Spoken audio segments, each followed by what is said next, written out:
उन पापों से मरते हुए को, उस मृत्यु से मरते हुए को निकालने के लिए। हालेलुया। उनको अधिकार मिला है कि वो क्रिमिनल को पकड़ के जेल में डाल सकते हैं। आपको अधिकार मिला है संसार की सारी वस्तुओं पर, लेकिन आम इंसानों की तरह जिंदगी जियोगे, आम इंसान की तरह सोचोगे। परमेश्वर ने कहा दशमांश दो, परमेश्वर का झूठ मत बोलो, परमेश्वर का कि बुरा मत सोचो, नशा मत करो, गाली मत दो, झगड़ा मत करो, भवन में आओ मेरे, प्रार्थना को सुनो, प्रार्थना करना सीखो। परमेश्वर कह रहे हैं ये, लेकिन यदि हम अपने ही इच्छा के द्वारा जीवन जी रहे हैं तो आप उस स्वर्गीय निराश को कभी नहीं देख पाएंगे।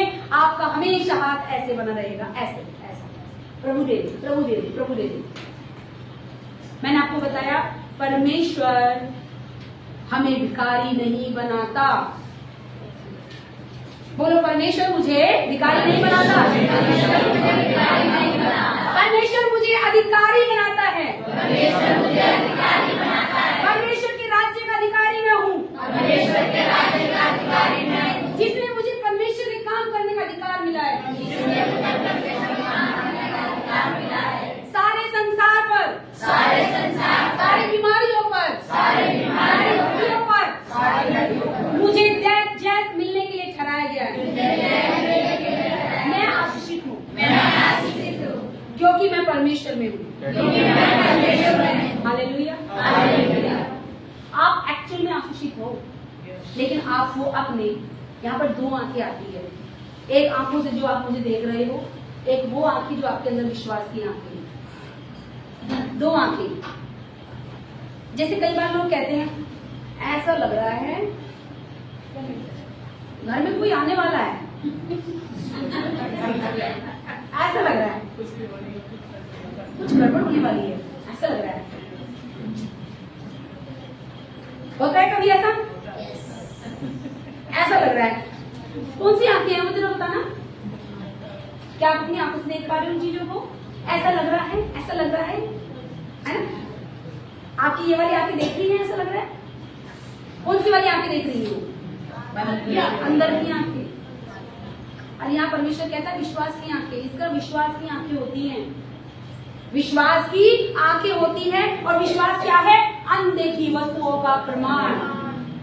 जो आप मांग रहे हैं हुआ नहीं है, लेकिन आपने अपने विश्वास की आंखों से उसे देखना शुरू कर दिया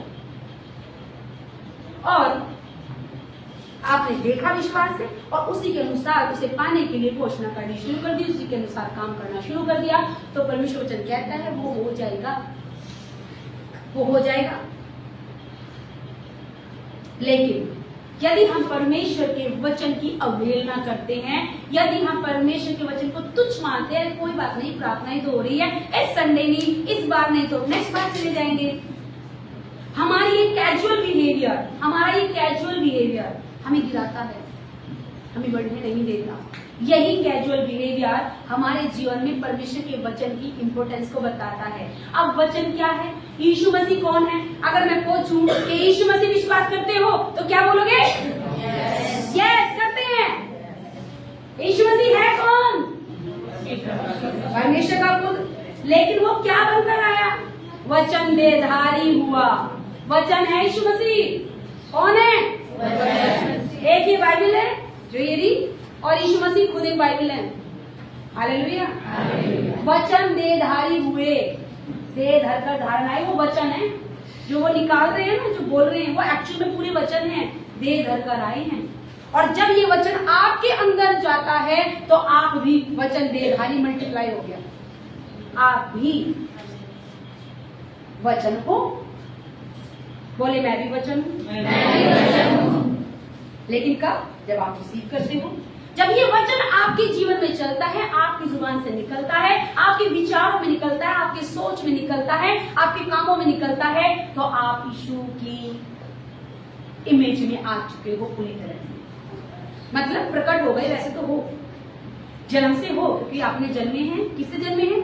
परमेश्वर से जन्मे हैं। तो आपको उन्होंने जन्म लिया है, और जो जन्म लिया, बच्चा छोटा हो, अलीना है, छोटी सी ये बच्चा है, तो क्या हुआ? ये बच्चे जन्म तो ले चुके हैं, गिने तो आपके लिए जा रहे हैं ना। ठीक है, आपके जैसे काम नहीं कर रहे, जोसलिन है मम्मी की जैसा डिजाइन नहीं बना रही, लेकिन है तो उसी की बेटी। लेकिन क्या बना नहीं सकती बड़े होके?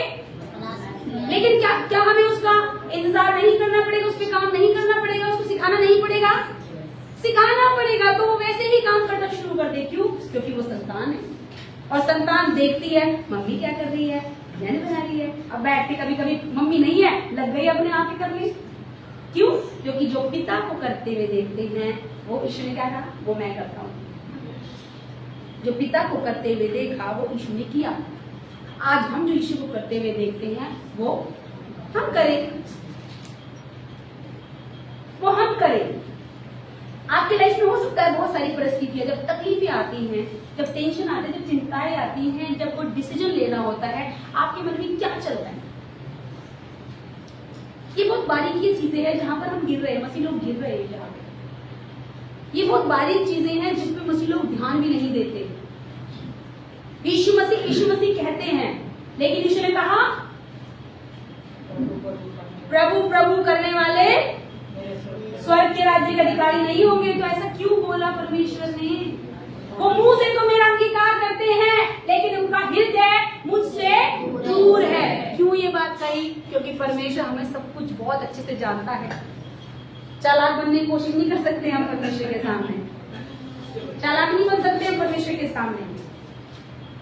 चालाक नहीं बन सकते। नम्र और दीन, हम्बल, नम्रता। अगर परमेश्वर ने कहा माफ करो तो माफ करो। और यदि हम किसी को माफ नहीं कर रहे हैं, रिश्तेदार हो सकता है, परिवार हो सकता है, कोई जान पहचान वाला हो सकता है, तो हम परमेश्वर के वचन की अवहेलना कर रहे हैं। हम परमेश्वर का निरादर कर रहे हैं, अनजाने में ही सही, लेकिन हम निरादर कर रहे हैं। और यदि हम निरादर कर रहे हैं तो अभी हम परमेश्वर के उस मिरास में, अगर हमने वो नहीं हटाया तो हम नहीं बढ़ पाएंगे जिस जगह परमेश्वर हमें ले जाना चाहता है। परमेश्वर ने हर एक चीज का उद्देश्य दिया है, हर एक चीज का। अगर पेड़ परमेश्वर ने बनाए तो बताइए पेड़ों के क्या क्या काम होते हैं? कोई बता सकता है पेड़ों के काम? परमेश्वर ने पेड़ बनाए, क्या काम है उसका? फल देना, छांव देना, और सबसे बड़ी चीज ऑक्सीजन देना, सांस। अच्छा ठीक है। परमेश्वर ने नदियां बनाई, क्यों बनाई? प्यास बुझे, नदी बनी रहे, खेती भी, सब चीजें, पेड़ पौधे सब पानी में जीवन है। देखिए जरा, पानी में जीवन है। पानी नहीं तो बड़ा सा अच्छा पेड़ भी सूख जाएगा। पानी में जीवन है। परमेश्वर ने नदियां बनाई, क्यों? उद्देश्य क्या था? प्यास बुझाना, जीवन देना। अच्छा, परमेश्वर ने पहाड़ बनाए, उन पहाड़ों को क्या है? वायु को कंट्रोल करना, किधर से वायु जलवायु चलेगी, किधर से कौन सी वायु चलेगी। जब हम वो उसको ज्योग्राफी को पढ़ते हैं तो हम देखते हैं क्यों बनाए परमेश्वर ने। हर एक चीज को परमेश्वर ने उद्देश्य से बनाया। वहां पर जो बर्फ गिरती है ना, बर्फ कहाँ पे? कश्मीर में, लद्दाख में, लेह में, और जो ठंडे प्रदेश है जो वहां पर बर्फ गिरती है ना, उसका भी एक उद्देश्य है, क्योंकि वो बर्फ ही पानी बनकर नदी में आती है और जो हम सबको पानी प्रोवाइड करती है, जीवन प्रोवाइड करती है। परमेश्वर ने हर एक चीजों को पूरे पर्पस के साथ बनाया, रीजन है उसके। अगर छोटे छोटे हर्ब्स बनाए ना, हर्ब्स जिसे हम कहते हैं जड़ी बूटी, परमेश्वर ने बनाई। क्यों बनाए? क्योंकि आज जड़ी बूटी, मसाले, आज सब्जी में जो तड़का लगाते हैं ना, मिर्च, हल्दी, ये अब परमेश्वर ने ये भी उगाई है हमारे जीवन में। हालेलुया, ये परमेश्वर ने दिए हैं हमारे जीवन के लिए। खांसी हो रही है, अदरक डाल लो, कूट के चाय में अदरक डाल लो, काली मिर्च भी डाल लो थोड़ी, क्योंकि परमेश्वर ने अवेलेबल किए हैं, वो हमारे काम की है, परमेश्वर ने बनाया है। भैया सीजन आ गया, मैंगो खा लो, तरबूज खा लो, गर्मी का सीजन चल रहा है, क्योंकि परमेश्वर ने फ्रूट्स दिए हैं उद्देश्य के लिए। परमेश्वर ने हर चीज का उद्देश्य बनाया, पर लेकिन परमेश्वर ने मनुष्य भी तो बनाया है। हमारी लास्ट में तो परमेश्वर ने मनुष्य बनाया। मनुष्य का क्या पर्पज है? मनुष्य का क्या उद्देश्य है? सब चीजें पर्पज से बनाई है, तो क्या परमेश्वर मनुष्य को पर्पज से नहीं बनाएंगे? क्या हो सकता है? सोचिए जरा।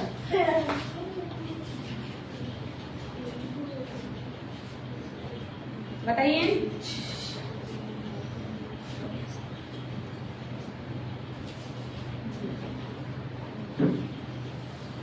क्या पर्पस हो सकता है? आपने बताया अभी, पानी के लिए बताया आपने, पेड़ों के लिए बताया, तो आप भी तो, आप कौन हो?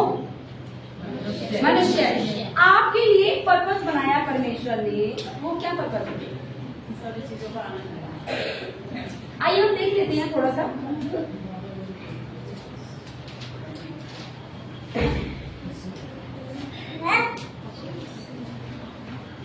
निकाल लेते हैं पहला कुरिन्थियों 10:31। आइए,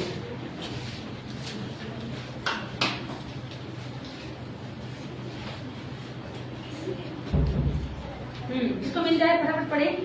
इसलिए तुम चाहे खाओ चाहे पियो चाहे जो कुछ करो सब कुछ परमेश्वर की महिमा के लिए करो। अब परमेश्वर ने यहाँ पर क्या बताया? क्या बताया? किसको समझ में आया? आया समझ में? फिर से पढ़े बेटा। इसलिए तुम चाहे खाओ चाहे पियो चाहे जो कुछ करो सब कुछ परमेश्वर की महिमा के लिए करो। अब चाहे तुम खाओ चाहे पियो चाहे काम करो, लेकिन सब कुछ परमेश्वर की महिमा के लिए करो। सब कुछ परमेश्वर की महिमा के लिए करो। परमेश्वर ने हमारे लिए जो भी काम बताया वो उसकी महिमा के लिए ठहराया है कि हम परमेश्वर की महिमा को के लिए करें। लेकिन लोग खाते पीते हैं, काम करते हैं, किस चीज के लिए? वो अपने जीवन में चल रहे हैं। उन्हें पता नहीं है वो आने वाला कल कैसे होगा। उन्हें पता नहीं उनकी लाइफ किस डायरेक्शन में जा रही है। उन्हें पता नहीं है कि कल क्या होने वाला है। किसी का पता ही नहीं। हालेलुया। आइए हम एक किताब पढ़ लेते हैं साथ में। उत्पत्ति की पत्री है 1:27। आइए,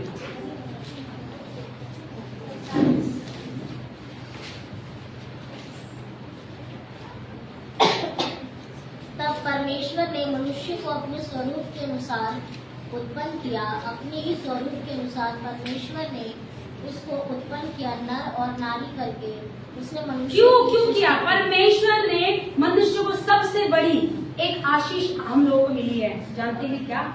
परमेश्वर ने जीव बनाए, जंतु बनाए, पेड़ बनाए, पौधे बनाए, सब चीजें बनाई, लेकिन किसी को भी अपनी इमेज में नहीं बनाया।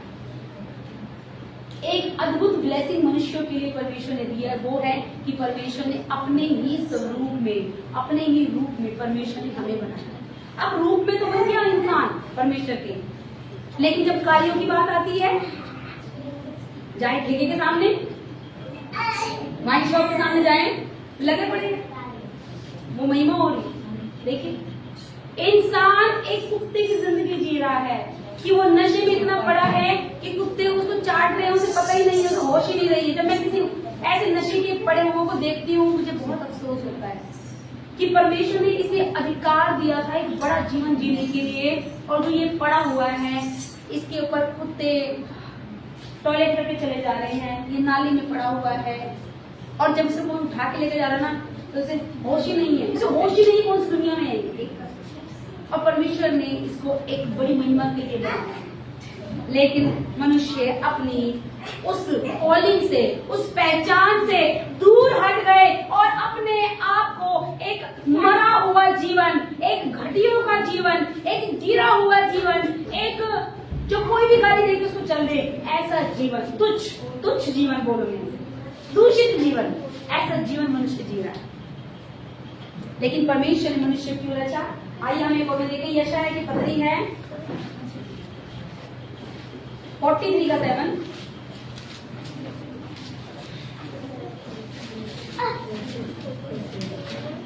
यशायाह 43:7। हर एक जो मेरा कहलाता है, जिसको मैंने अपनी महिमा के लिए सृजा, जिसको मैंने रचा और बनाया है। बस अब किस लिए? अब ध्यान सुनिए।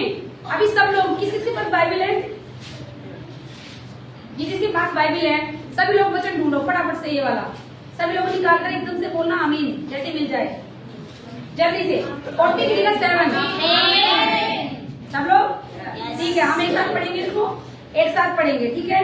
43:7। चलिए हम एक साथ पढ़ते हैं इसको। हर एक जो मेरा कहलाता है, जिसको मैंने अपनी महिमा के लिए सृजा है,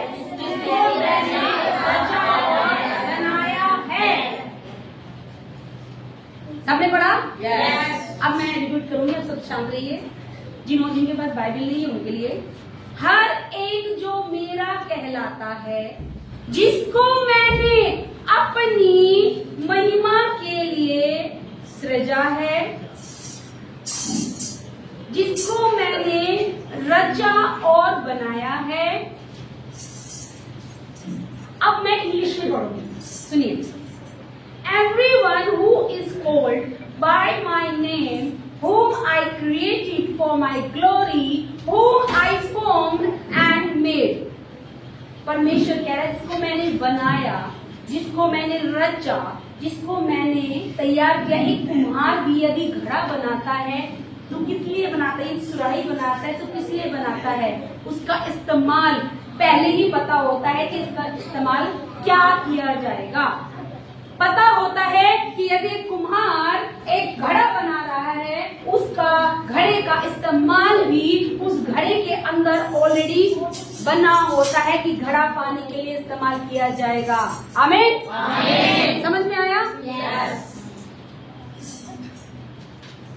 एक घड़े का भी उद्देश्य है, बनाने वाला कौन है? कुम्हार। लेकिन उस घड़े का भी क्या है? उद्देश्य। वो भी काम के लिए बनाया गया है। परमेश्वर ने आपको क्यों बनाया है? परमेश्वर ने आपको किस लिए रचा है? कि मैंने अपनी महिमा के लिए आपको, बोलो मुझे परमेश्वर ने अपनी महिमा के लिए रचा है, मुझे बनाया और मुझे सृजा है। लेकिन लोग क्या सोच रहे हैं? अब मसीह लोग सोच रहे हैं यार ऐसा कमाना छूट जाएगा, ये ऐसी ऐसी बातें बोलेंगे तो हम प्रार्थना में आना शुरू कर देंगे। लेकिन परमेश्वर ने कहा 6 दिन तुम अपने काम करो। परमेश्वर ने क्या टाइम नहीं दिया? 90% तो टाइम दे दिया नहीं दिया? 7 दिन मांगे हमसे। अगर 7 दिन मांग लेते फिर क्या करते? प्रभु। लेकिन क्या परमेश्वर ने 7 दिन किसी को नहीं दिए? आदम को 7 दिन परमेश्वर ने आदम को दिया। आदम भूखा मर गया? क्या आदम किसी चीज की कमी थी? नहीं थी, बल्कि उससे कई गुना बेहतर वो रहता था। जब मनुष्य ने अपनी चलाई ना अपनी, तो वो उस महिमा के क्षेत्र से, उस बाउंड्री से बाहर खदेड़ दिया गया। आज जो भी कलीसिया में अपनी चलाएगा वो जीवन कभी भी जयवंत नहीं जी सकता। वो अपनी लाइफ में स्ट्रगल ही करता रहेगा, क्योंकि मनुष्य का जीवन स्ट्रगल से भरा हुआ है। अगर हम एक सच में एक महिमा का जीवन जीना चाहते हैं, परमेश्वर की बात मानना शुरू कर दें आज से, अभी से। उसके जो वचन आपके पास पहुंचते हैं तुरंत कैच कर लो, उसको तुरंत कैच कर लो। ओ ये वचन है, प्रभु ये तो गलती कर रहा था मैं, आज तो प्रभु मैं यही करूंगा। कैच कर लो वचन को। यदि कैच कर लिए, उसी दिन से वो वचन आपकी लाइफ में एक्टिव हो जाएगा, काम करना शुरू कर देगा। और कुछ लोग जो बैठे रह जाएंगे, जो कलीसिया में आके भैया ठंडी ठंडी हवा आ रही है, सो गए, तो वो सो ही जाएंगे। अपने पड़ोसी का ध्यान रखा करो। अगर आप अच्छे पड़ोसी हो तो पड़ोसी का ध्यान रखा करो।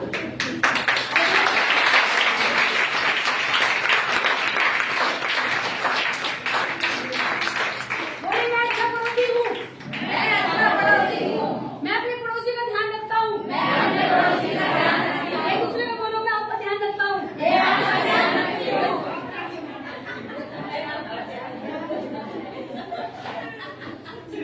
धन्यवाद। ऐसे ही अच्छे वाले पड़ोसी चाहिए होते हैं सबको। जब तकलीफ आती है पड़ोसी सबसे पहले काम आते हैं। संसार में कहावत है पड़ोसी ही पड़ोसी के काम आता है। पड़ोसी के काम, क्योंकि हमारे पास सबसे पहले काम कौन आता है? हमारा परमेश्वर। और पड़ोसी काम आते हैं। देखिए सिस्टर ने कितनी अच्छी बात बोली। तो पड़ोसी का ध्यान रखना है। हालेलुया। समझ में आया आप क्यों रचे गए हैं? जिसने 7 दिन के लिए परमेश्वर की बात को मान लिया, उसको कभी कोई घटी, कभी कोई चिंता ही नहीं हुई, क्योंकि परमेश्वर ने उसकी सारी चिंताएं, सारी घटी दूर कर। जो लोग अपनी मर्जी से चलते हैं, अपनी बुद्धि का इस्तेमाल करते हैं। अरे नहीं, परमेश्वर का वचन ही तो बोल दिया, अरे पास्टर जी ने सुनाई तो दिया, अरे बाइबल में निकल ही तो गया, कोई बात नहीं, लेकिन करेंगे तो हम वही जो हमें करना है। ध्यान दीजिएगा, आप किसी और को धोखा नहीं दे रहे हैं। वो कलीसिया के मेंबर खुद को धोखा दे रहे हैं। और आज मैं मेंबर्स के लिए क्यों बातें कह रही हूँ, मैं नए लोगों के लिए बात नहीं कह रही हूँ, क्योंकि परमेश्वर देख रहा है कि कलीसिया के जो मेंबर्स हैं, वो परमेश्वर के जो बच्चे हैं, वो गिर रहे हैं। क्योंकि परमेश्वर जानता है हमें, हमारे दिल को जानता है, हमारे जीवन को जानता है। वो हर समय देखता है, हमारी लाइफ के हर पल को देखता है, हम कैसे जी रहे हैं। अब परमेश्वर देख रहे हैं, यीशु मसीह का आना निर्धारित हो चुका है। सुन लीजिए कलीसिया, यीशु मसीह का आना फिक्स हो चुका है। फिक्स्ड बताया नहीं है, लेकिन फिक्स हो चुका है। परमेश्वर ने कंफर्म कर दिया कि वो समय निर्धारित हो चुका है। इसलिए कलीसिया जाग जाओ, जागते रहो, सचेत रहो, सचेत रहो, बल्कि जागते रहने के साथ में बोले सचेत रहो। एक बीएसएफ का जवान के बारे में देखना, बीएसएफ का जवान क्या होता है, बॉर्डर पे खड़ा होता है, उसकी आंखें ना चारों तरफ दुश्मन पे लगी रहती है। अगर वो सो गया तो सेकंडों में जाएगा। परमेश्वर कहता है सचेत रहो, क्योंकि तुम्हारा वो दुश्मन, वो शैतान मुंह फाड़े हुए भेड़िए के समान खड़ा हुआ है। सचेत हो जाओ, समय अंत का आ चुका है। यीशु मसीह का आना बहुत जल्दी है। हम आपको पूरा प्रचार देंगे उसका आगमन का फिर से, क्योंकि अब समय नहीं बचा है। मैं आपको बता रही हूँ, यदि अभी भी अपने कामों में बिजी रह जाओगे तो आप उस महिमा में कभी नहीं पहुंच पाओगे। और इन दुखों में, क्योंकि प्रभु का पवित्र आत्मा यहाँ से उठा लिया जाएगा, और जो हम लोग प्रार्थनाएं करते हैं, जो गवाहियां देते हैं, गवाहियां नहीं होंगी तब। ध्यान दीजिएगा, आप मांगता रह जाएंगे कलीसिया, मांगती रह जाएगी कलीसिया, लेकिन कोई सुनने वाला नहीं होगा। परमेश्वर नहीं सुनने वाला, क्योंकि आत्मा ही उठा ले जाएगी। और जो कलेश आएगा, लिखा है बाइबल में, जो कलेश उस समय आएगा, वो आज के दुख हो तो कुछ भी नहीं है इसके सामने, कुछ भी नहीं है इसके सामने। बाइबल कह रही है बहुत खतरनाक समय आएगा। और परमेश्वर अपने बच्चों को बताता है, इसलिए अपने बच्चों को, क्यों? क्योंकि हर एक पिता, कोई विपत्ति आने वाली, अपने बच्चों को पहले ही बताता है, बेटा ऐसे होने वाला, ध्यान रखना। क्यों बताता है? क्योंकि मेरे बच्चे उस तकलीफ में चले ना जाए। इसीलिए परमेश्वर ये मैसेज हमेशा, पूरी बाइबल आप पढ़ सकते हैं, देख सकते हैं, जगह जगह भविष्यवक्ताओं के द्वारा भविष्यवाणियां हुई, चिताया गया, बार बार बताया गया। क्यों बताया गया? जिससे कि उसके बच्चे अनजाने ना रहे। कहे प्रभु पिता, यदि आप मुझे बता देते तो मैं तो बच जाता। तो परमेश्वर ये मौका नहीं देता। वो जानता है कि भला पिता है, और भले पिता, अच्छे पिता जो होते हैं, वो अपने बच्चों को पहले ही चिता देते हैं, बेटा ध्यान रखना है। और परमेश्वर आज कहते हैं कलीसिया को ध्यान रखना है अपना। परमेश्वर ने हमें एक उद्देश्य के तहत बनाया है, उस उद्देश्य को ना भूले, क्योंकि परमेश्वर हमें गिराना नहीं, उठाना चाहते हैं। आइए हम एक और देखेंगे वचन, पहला यूहन्ना 1:3। आइए, परमेश्वर ने कहा उसकी ग्लोरी के लिए, उसकी महिमा के लिए हमें रचा गया है, और हमें और किस काम के लिए बनाया है। आइए हम आगे बढ़ेंगे। पहला यूहन्ना 1:3। जो कुछ हमने देखा और सुना है, उसका समाचार तुम्हें भी देते हैं, इसलिए कि तुम भी हमारे साथ सहभागी हो, और हमारी यह सहभागिता पिता के साथ और उसके पुत्र यीशु मसीह के साथ है। हमारी सहभागिता किसके साथ हो? यीशु मसीह के साथ। सहभागिता किसे कहते हैं? आज जो आप लोग कर रहे हो, बैठ इकट्ठा हो गए, हम एक जगह इकट्ठा होके, जो हम एक मन होकर हम उस प्रार्थना को, उस आराधना स्तुति को कर रहे हैं, इसे कहते हैं इकट्ठा होना, इसे कहते हैं फेलोशिप करना।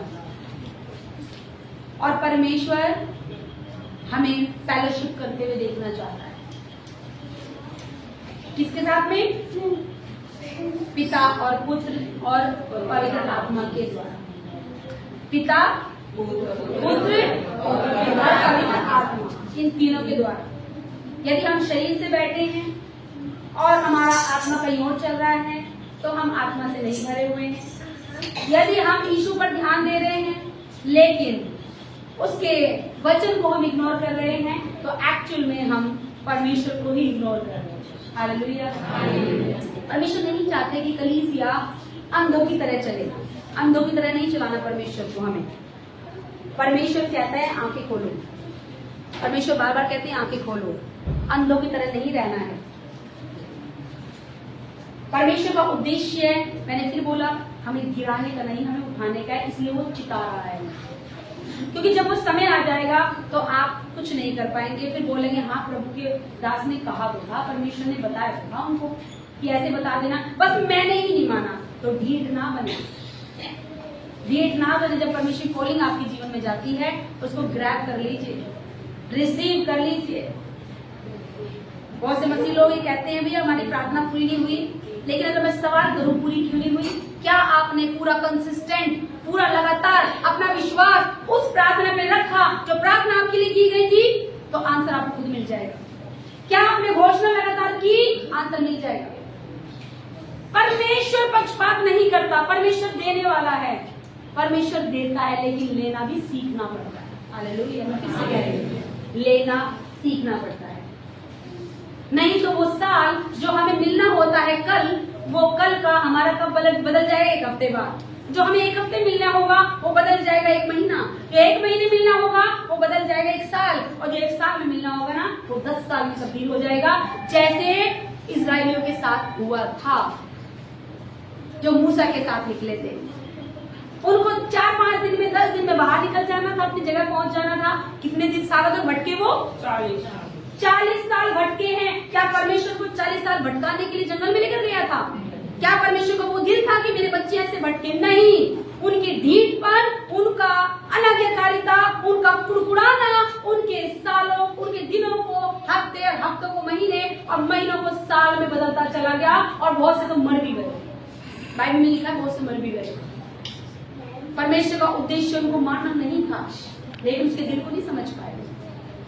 आज कलीसिया कितना समझती है परमेश्वर के दिल को? यदि मैं आपको साफ तौर से कह रही हूँ, यदि आप परमेश्वर के दिल को समझ लिया ना आज आपने, तो परमेश्वर की एक एक बात को मानकर हमेशा जयवंत जीवन जियोगे। मैं फिर से कह रही हूँ, परमेश्वर के दिल को पहचान जाइए। वो ऐसा पिता है जो आया ही हमें छुड़ाने के लिए, जो आया ही हमारी स्वतंत्रता के लिए, जो आया ही हमें बढ़ाने के लिए, आया ही हमें, बल्कि स्वर्ग की आशीषें जो यीशु मसीह के पास थी, यीशु मसीह ने कहा जा मैं अब तुम्हें देता हूँ। उसने तो अपनी सब कुछ दे दिया, इससे बेहतर तो कुछ नहीं हो सकता।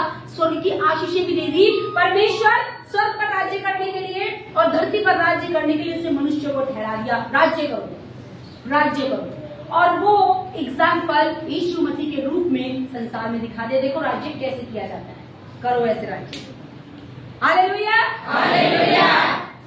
यीशु मसीह ने राज्य करके दिखा दिया। राज्य किया कैसा जाता है? यदि तुम परमेश्वर के पुत्र और पुत्रिया हो तो राज्य कैसे किया जाता है, यीशु को देख लीजिए। तभी दुष्ट आत्माएं कहती है तो परम प्रधान परमेश्वर का पुत्र है। क्यों होती है? क्योंकि शरीर में तो वो मरियम से जन्म लिया ना। अगर शरीर में देखा जाए तो आपके और हमारे जैसे थे, लेकिन जब वो शैतान की शक्ति क्या देख रही थी? आत्मा, ये तो वर्ड ऑफ गॉड है, परमेश्वर से जन्मा है। वो क्या देख रही थी? उसके शरीर को नहीं देख रही थी, लेकिन फरीसी और शास्त्री क्या देख रहे थे? ये तो एक बढ़ई का पुत्र है। वो क्या देख रहे थे? वो शरीर को देख रहे थे। ये तो एक बढ़ई का पुत्र है, ये ऐसे कैसे कर सकता है, ये ऐसे कैसे बोल सकता है? वो शरीर को देख रहे थे, लेकिन दुष्ट आत्मा किसको देख रही? ये तो परम प्रधान परमेश्वर का पुत्र है। दुष्ट आत्माएं आपके सामने आएंगी, ये तो परमेश्वर की है, ये परमेश्वर का है। किसको दिख रहा है? दुष्ट आत्मा को। और लोगों को दिख रहा है पैंट शर्ट पहन रखी है, ये क्या कर सकता है? एक जगह आपने बताया इस दवा में प्रार्थना करने से परमेश्वर चंगे होते हैं।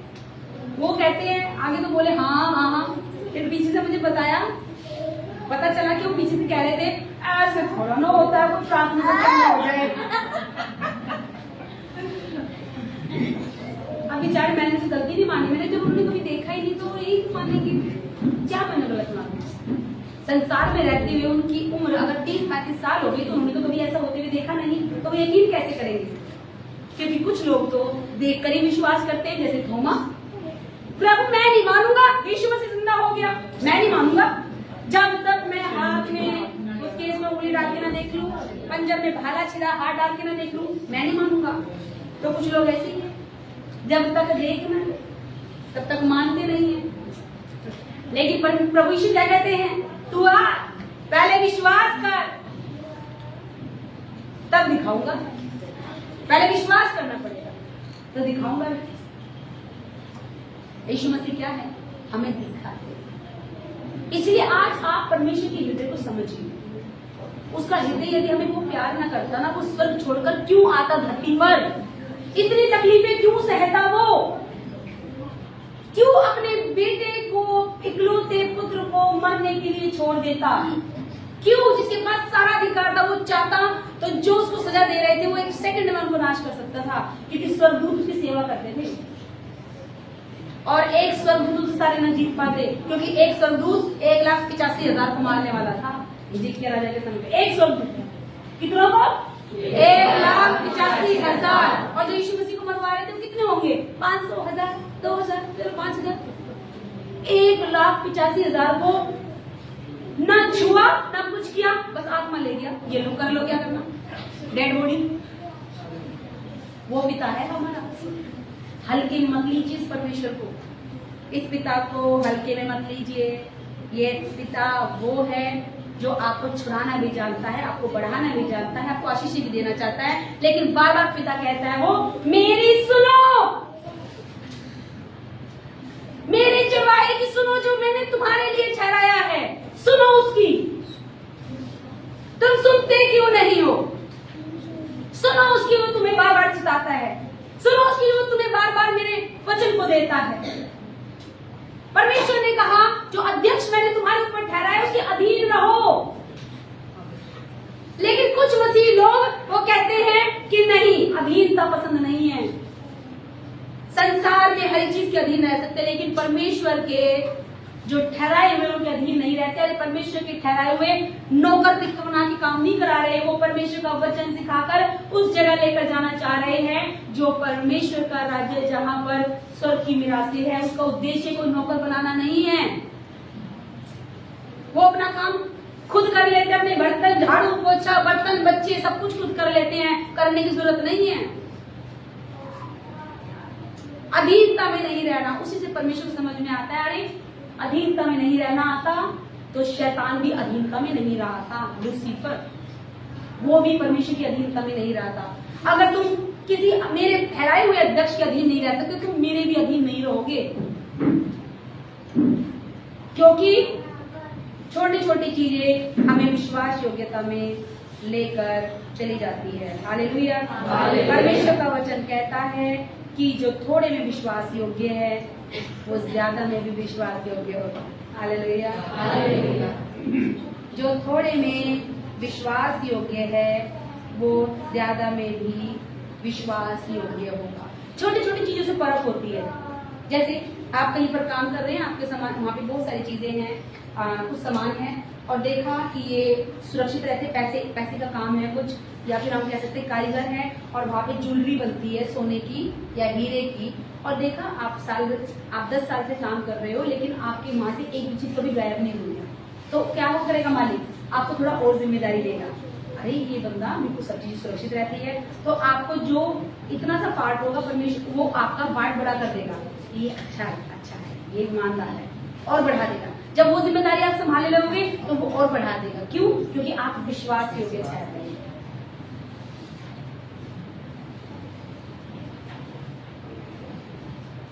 क्योंकि आप विश्वास योग्य ठहर रहे हैं, क्योंकि आप क्या कर रहे हैं, वो एक कारीगर यदि विश्वास योग्य है तो उसका मालिक उसे और ज्यादा देता है, उसे और बढ़ाता है, उसे और बढ़ाता है। क्यों? क्योंकि वो उसकी विश्वास योग्यता को परखता है। हमारी भी परख होती है। परमेश्वर हमें जितना दे रहे हैं, यहाँ परमेश्वर ने दृष्टांत दिए थे। क्या दृष्टांत दिए थे? 3 वो 5 तोड़ों का दृष्टांत दिया है परमेश्वर ने। एक को 5 दिए गए, एक को 2 दिया गया, एक को 1 दिया गया, और मालिक देकर वो चला गया 1 साल के लिए। अब जब वापस आए वापस आने से पहले 5 वाले ने क्या किया, उसे बिजनेस किया, उसका 10 कर दिया। 2 वाले ने भी मेहनत की, उसे 2 का 4 कर दिया। और जो 1 वाला था, परमेश्वर का वचन, ध्यान देना, एक चीज मैं और बताऊंगी, यहाँ पर ध्यान से सुनना है।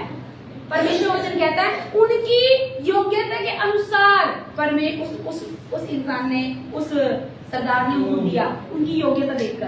कितना संभाल सकते हैं, कितना संभाल सकते हैं, उतना दिया।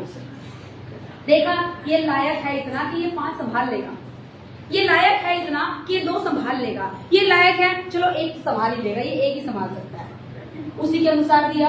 लेकिन 5 वाले ने भी क्या बढ़िया काम किया, 10 कर दिए। 2 वाले ने भी क्या बढ़िया काम किए, 4 कर दिए। और 1 वाला वो सबसे बढ़िया था, उसने उसको मिट्टी में दबा दिया। आ गया मालिक ने पूछा, हिसाब मांगा।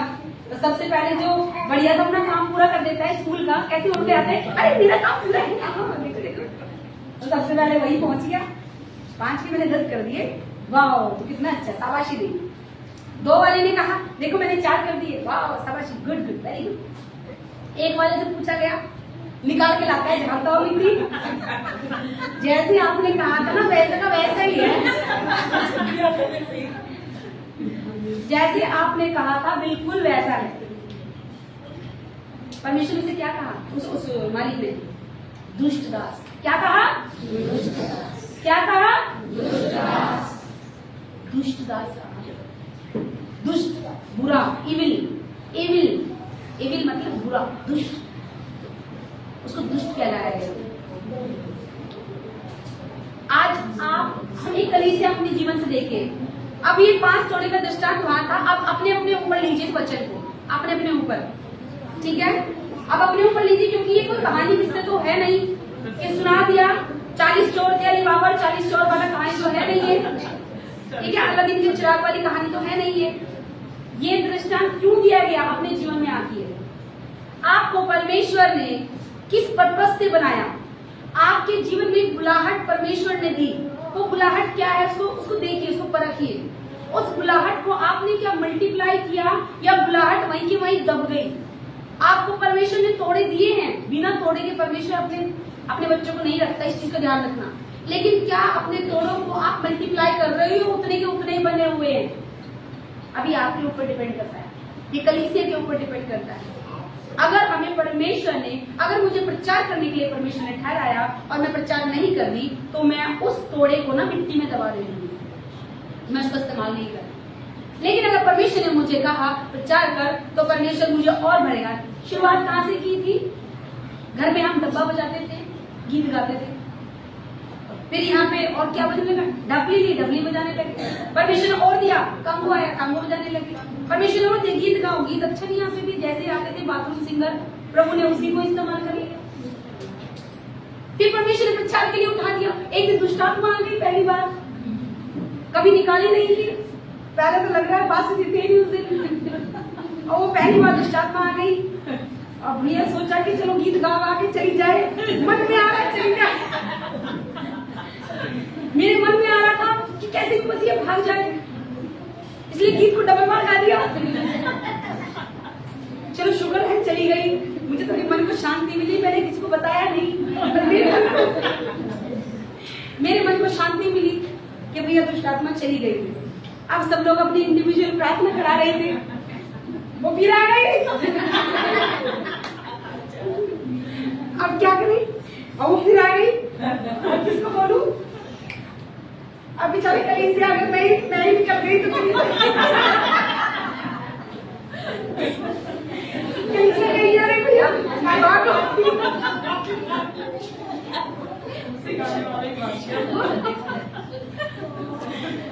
उसका टोल कौन करेगा। फिर सच में मैं आपको बोलूं, मैंने घियाव बांधा, दृढ़ बनी, घियाव मतलब कॉन्फिडेंस में लिया, मैं दृढ़ बनी और यीशु मसीह के नाम से उसको डांटा, और जो बहुत देर में निकलती थी वो उसी घड़ी निकलकर उसमें से दूर हो गई। हालेलुया।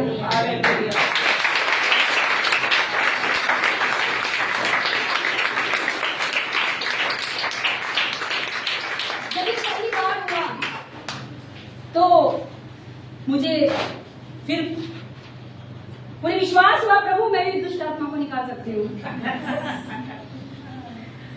और उसके बाद से डरी नहीं, कभी डरी नहीं, क्योंकि जहां पर डर आता है वहीं पर जो भय आता है वो परमेश्वर कामों को रोक देता है। तो परमेश्वर ने और काम प्रभु देते गए। ऐसा नहीं कि मैं जॉब नहीं करती, क्या मैं काम नहीं करती, क्या मैं अर्निंग नहीं करती, मैं करती हूँ।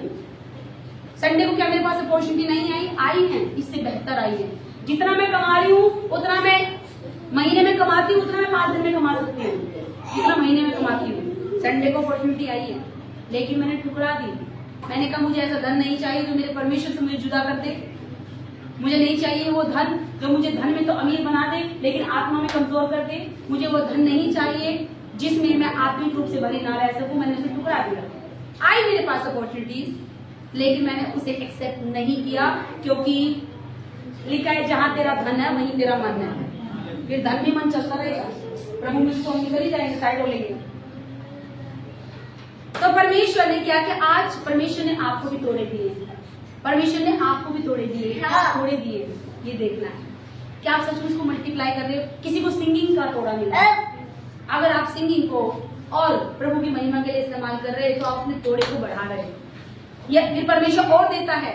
अगर एक जिम्मेदारी निभाई फिर परमेश्वर और बढ़ाएगा, अगर दूसरी जिम्मेदारी बढ़ाई परमेश्वर और बढ़ाएगा, क्योंकि 5 तोड़े वाले को वो 1 तोड़ा भी उसको दे दिया गया था 5 वाले को, जिसने 5 के 10 किए थे। तो यदि हम अपने तोड़े को सही से इस्तेमाल करेंगे तो परमेश्वर और बढ़ाएगा। कि आप में से जाने कितना को हो सकता है सुसमाचार का प्रचार का आपको कॉलिंग मिली, एक इवेंजलिस्ट के रूप में आपको, या फिर आपने परमेश्वर से वादे किए हो आपकी अपनी पर्सनल प्रेयर में, मैं नहीं जानती, परमेश्वर जानता है। आपने हो सकता है अपनी प्रार्थना में मांगा प्रभु मुझे सेवा दे, मांगा होगा, 100% मांगा होगा, लेकिन जब अपने जीवन को देखते हैं कर पा रहे, कर रहे, परमेश्वर से वादा तो कर दिया, क्या निभा पा रहे हैं? बात आती है। परमेश्वर ने हमें दिया, प्रभु ने हमें देने वाला बनाया, हमारे परमेश्वर धन को बढ़ा दिया, लेकिन क्या हम दशमांश दे रहे हैं? परख आती है, परख की परख ही है, ध्यान दीजिएगा, ये परख है। मैं तो कहती हूँ परमेश्वर मैं 50,000 रुपए दशमांश दूं। मैंने अपने लिए बोला परमेश्वर से, प्रभु मैं 50,000 रुपए दशमांश दूं, ये मैंने कहा। तो 50,000 रुपए दशमांश देने के लिए परमेश्वर को मेरे कितने पैसे करने पड़ेंगे?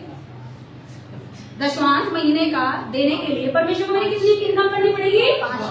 5 लाख रुपए महीना। प्रभु मेरे 50 लाख, प्रभु मैं 1 लाख दूं, परमेश्वर मैं 1 लाख का दशमांश दूं, तो परमेश्वर कितने करना पड़ेगा मेरा? 10 लाख करना पड़ेगा महीने का। तो मैं क्यों ना मांगू? मांगने में क्या कोई टैक्स लग रहा है? बोलने में कोई टैक्स लग रहा है? 1 लाख होगा, मैं कहूंगी परमेश्वर मैं 10 लाख रुपए दशमांश दूं, क्यों ना दूं? परमेश्वर को मेरा कितना करना पड़ेगा? 1 करोड़ की इनकम करनी पड़ेगी। मैं क्यों ना मांगू बड़े से बड़ा दशमांश? क्योंकि परमेश्वर विश्वास योग्य है, वो घटाता नहीं, वो बढ़ाता है।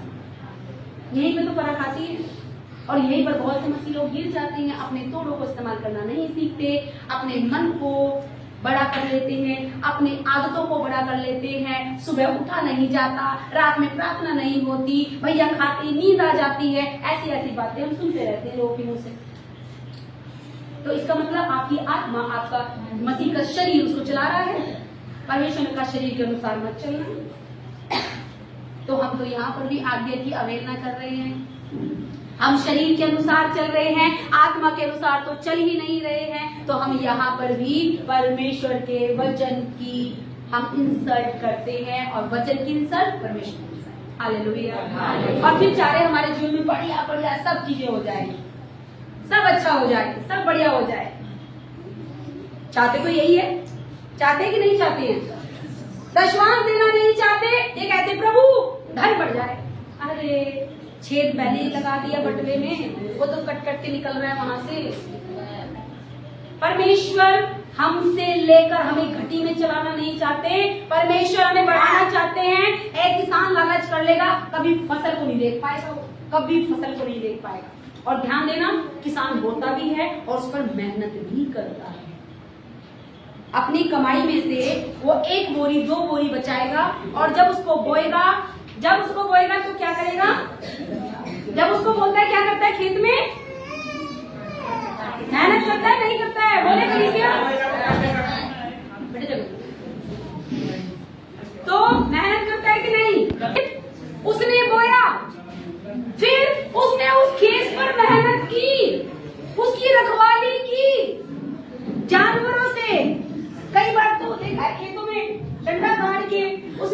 कपड़े पहना देते हैं, डंडा फूस फूस का बनाकर, आदमी खड़ा है हवा में हिलता मिलता रहेगा और वो हाँ और पक्षी उड़ते रहते हैं। कभी कभी तो बहुत से देखा हमने डब्बा ही बांध दिया। वो देखा हमने रील्स भी कभी कभी देख लेते हैं, उसमें देखा मैंने कहा वाह क्या तरीका है। ध्यान दीजिएगा, किसान कमाई में से बचाता है, खेत में बोता है, फिर उसका ध्यान रखता है, उसमें पानी देता है, उसे सींचता है, उसकी रखवाली करके उसे बढ़ने देता है, बढ़ने, और फिर कितना गुना काटता है, कोई 10 गुना, कोई 100 गुना, कोई 50 गुना उसे काटता है। और फिर वो 1 बोरी अनाज, 2 बोरी अनाज उसी किस में बदल जाती है, 100 बोरी में बदल जाती है। हालेलुया। कैसे आती है बरकत? सीधा सीधा फंडा है, कोई अलग से सोचने की जरूरत नहीं है। यही तरीका, ये एक परमेश्वर ने एक नियम बनाया, एक कानून बनाया। बाइबल एक कानून है, जैसे कॉन्स्टिट्यूशन, हमारे देश का कॉन्स्टिट्यूशन क्या है? हमारे देश का कॉन्स्टिट्यूशन, जिसे हम हिंदी में संविधान भी कहते हैं, वो संविधान है। अगर संविधान ना हो, कॉन्स्टिट्यूशन ना हो, ये देश चलेगा? ये देश को कोई डर रहेगा? जगह जगह देखना छाप, गुंडागर्दी, मार पिटाई, खून खराबा वही चलता रहेगा, किसी से कोई डर नहीं रहेगा।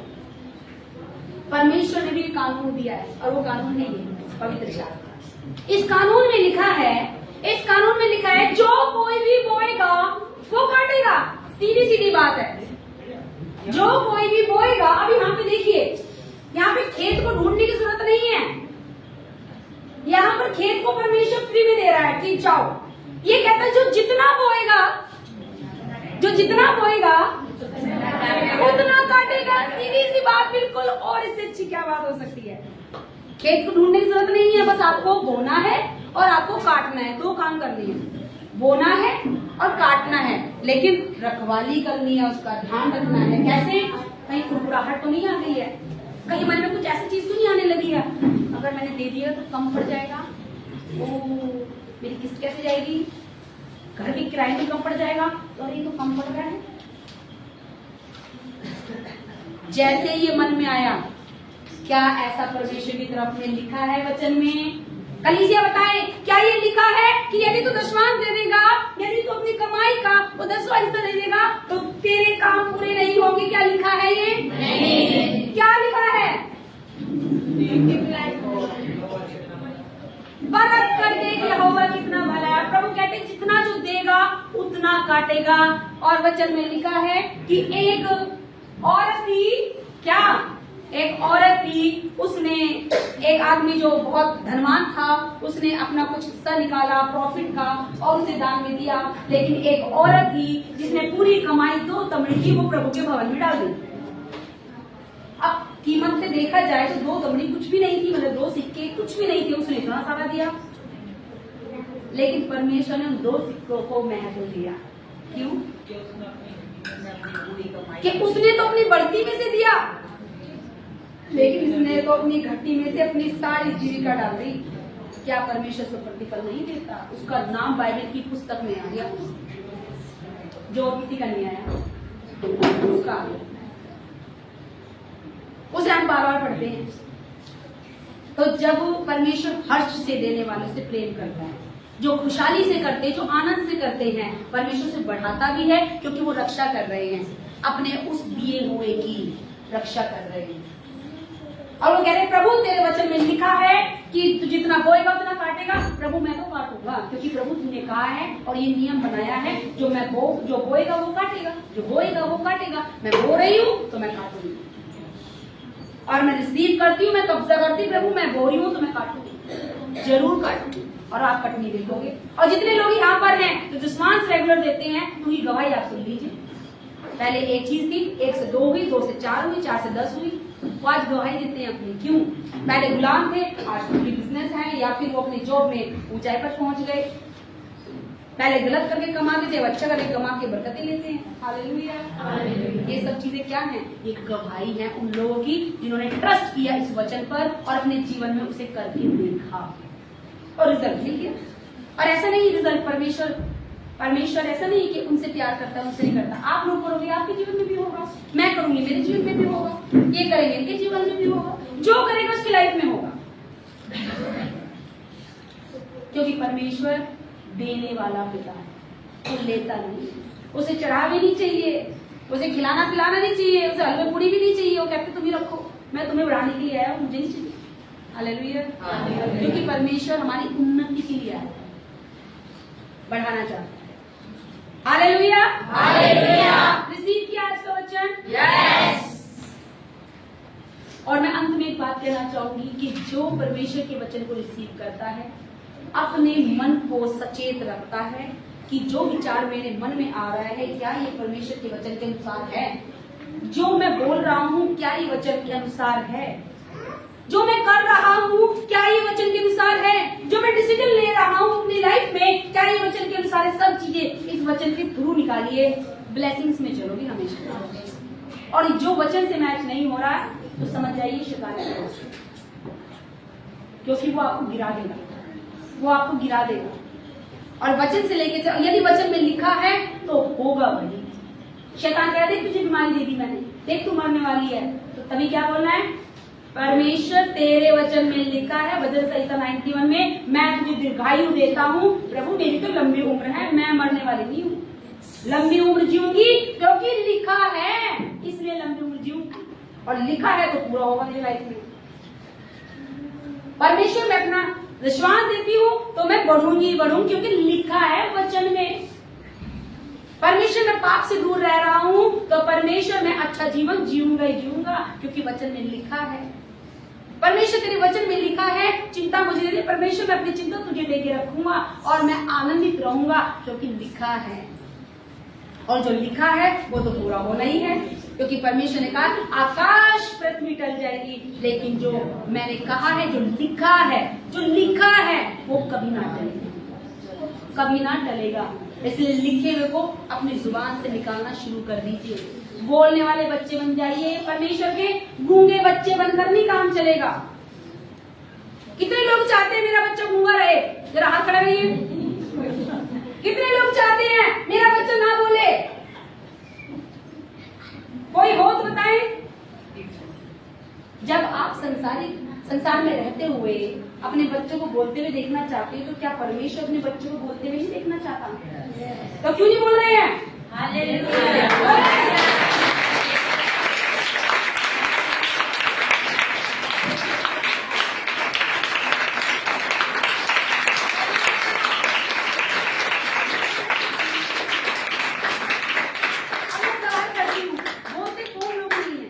दिमाग लगाइए, कौन लोग बोलते नहीं हैं?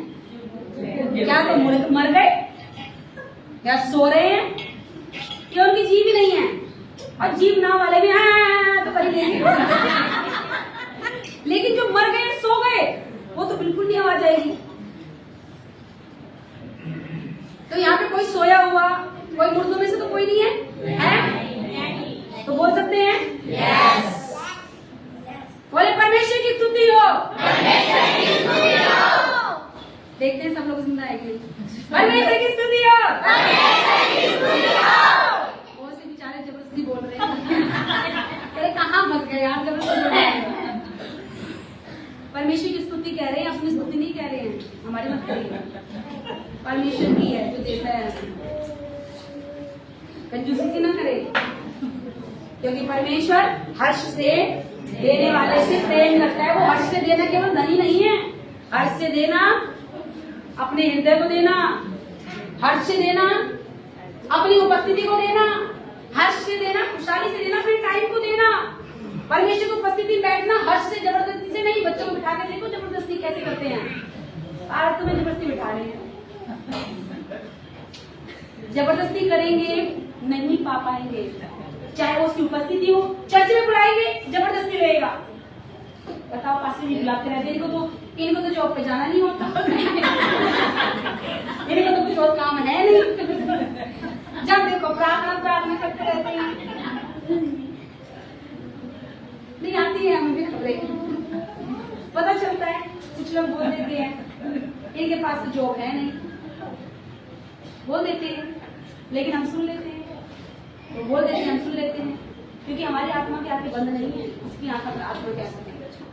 जो उसकी बढ़ोतरी के लिए ठहराया गया वो उसको गलत मान रहा है, और जो उसे अच्छा लग रहा है बढ़ते हुए वो एक्चुअली उसको नुकसान कर रहा है, उसे पता ही नहीं। तो अनजाने हम नहीं है, अनजाने वो है। सोए हुए हम नहीं, सोए हुए वो हैं। हालेलुया। संसारिक धन को लेना चाहते, संसारिक धन लेते रह जाते। लेकिन परमेश्वर की कॉलिंग, अगर परमेश्वर ने कहा है जा मेरी सेवा कर, परमेश्वर ने कहा है जा वचन को सुना, तो हम उससे फिर नहीं सकते, नहीं तो हम परमेश्वर की इंसल्ट करते हैं। मैं फिर से कहती हूँ, अगर परमेश्वर ने आपकी लाइफ में कॉलिंग दी है और आप उसको इग्नोर कर रहे हो, तो आप परमेश्वर की इंसल्ट करते हैं। मैं अगर मेरे जीवन में कॉलिंग है, मैं उसे नहीं करती, तो मैं परमेश्वर की इंसल्ट करती हूँ। और वो कैसे इंसल्ट करते हैं? बेटा एक गिलास पानी ला दे। अब बेटा सुन के भी सुन नहीं रहा, बेटा ला देना, नहीं ला, बेटा ला देना, नहीं ला। आपको जैसा लगेगा ना, उससे कई गुना परमेश्वर को बुरा लगता है। हालेलुया। वो बार बार कहता है, वो बार बार कहता है। यहाँ पर दो लोग, एक और मैं आपको एग्जाम्पल देना चाहूंगी, बाइबल के अंदर ही है। दो लोग थे, एक पिता अपने बड़े बेटे के पास में गया। बड़े बेटे को कहा बेटा जाके जरा खेत में काम कर ले। बेटे ने बोला मैं नहीं जा रहा पापा। तो वो छोटे बेटे के पास गया, बेटा खेत में काम है वहां पे चले जा। छोटे ने कहा हाँ हाँ पापा जाता हूँ। थोड़ी देर बाद देखते हैं वो छोटे वाला गया ही नहीं। उसने बोल तो दिया जा रहा हूँ, लेकिन गया नहीं। लेकिन बड़े वाले ने सोचा पापा को मैंने मना तो कर दिया, लेकिन चला ही जाओ, कर ही देता। और वो चला गया और उसने काम कर दिया। बताइए कौन सा बेटा अच्छा? जिसने परमेश्वर की बात को माना। ये क्यों दिया परमेश्वर ने एग्जाम्पल? ये इसीलिए दिया। क्यों दिया एग्जाम्पल? क्यों दिया दृष्टांत? इसीलिए दिया कि कलीसिया में बहुत से लोगों की लाइफ में कॉलिंग होगी, लेकिन वो उसकी कॉलिंग को ना मानकर वो अपने ही जीवन के द्वारा काम करेंगे। ये जानता, इसलिए परमेश्वर ने पहले चिता दिया। परमेश्वर कलीसिया को बढ़ते हुए देखना चाहता है, आप लोगों के जीवन को बढ़ते हुए देखना चाहता है, आपको बढ़ते हुए देखना चाहते हैं। बोलो मुझे बढ़ते हुए देखना चाहते हैं, मुझे आत्मा में बढ़ते हुए देखना चाहते हैं, मुझे सामर्थ्य में बढ़ते हुए देखना चाहते हैं, मुझे हर क्षेत्र में उन्नति में देखना चाहते हैं, मुझे हर क्षेत्र में जयवंत देखना चाहता है। और हाँ प्रभु, मेरा दिल तैयार है। आज मुझे वो प्रकाशन दे, वो रोशनी दे, वो लाइट दे कि मैं आपकी बुलाहट को, आपके उद्देश्य को पूरा कर पाऊँ। हर एक वो अड़चने, हर एक वो बंधन जो मेरे जीवन में आते हैं, उससे मुझे आजाद कर, मदद कर मेरी आत्मा पिंजरे में जो है, मेरे कार्यों को पूरा होने नहीं दे रही। परमेश्वर उसे पिंजरे से बाहर निकाल, मदद कर प्रभु, क्योंकि आपने हमें एक सहायक दिया है, वो है पवित्र आत्मा। पवित्र आत्मा मुझे छुड़ा ले, जीवन को छुड़ा ले, मेरी बुरी आदतों से मुझे छुड़ा ले, मेरे बुरे शब्दों से मुझे छुड़ा ले, मुझे बुरे विचारों से मुझे छुड़ा ले, आजाद कर। आज मैं अपनी आजादी रिसीव करता हूँ, क्योंकि वचन में लिखा है तुम सत्य को जानोगे, सत्य तुम्हें आजाद करेगा। आज मैं आजाद होती हूँ। अब मैं बंधुभाई में नहीं रहूंगा, केवल बढ़ोतरी का, उन्नति का जीवन देखूंगा और कहीं ना फिरूंगा। जब आत्मा का युद्ध आए, शैतान मेरे मन से कोई बात करे, मेरे जुबान में कोई बात डाले, तेरे वचन से मैं उसे जांचने वाली बनूं। मैं समझ जाऊं, समझ का आत्मा उतरे, परमेश्वर की ओर से है, शैतान की ओर से है। मैं अंदर को पहचानना सीख जाऊं, क्योंकि तेरे वचन में मेरी बढ़ोतरी है। और आज से मैं घोषणा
बोलकर इसे रिसीव करता हूँ और आपके वचन को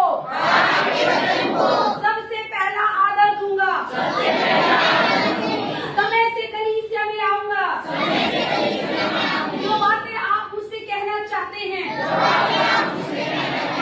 जो अपने राज्य को प्रकट करना चाहते हैं, मैं उसे प्रकट कर लेकर ही रहूंगा। मैं उसे रिसीव करूंगा। धन्यवाद परमेश्वर इस महिमा के लिए।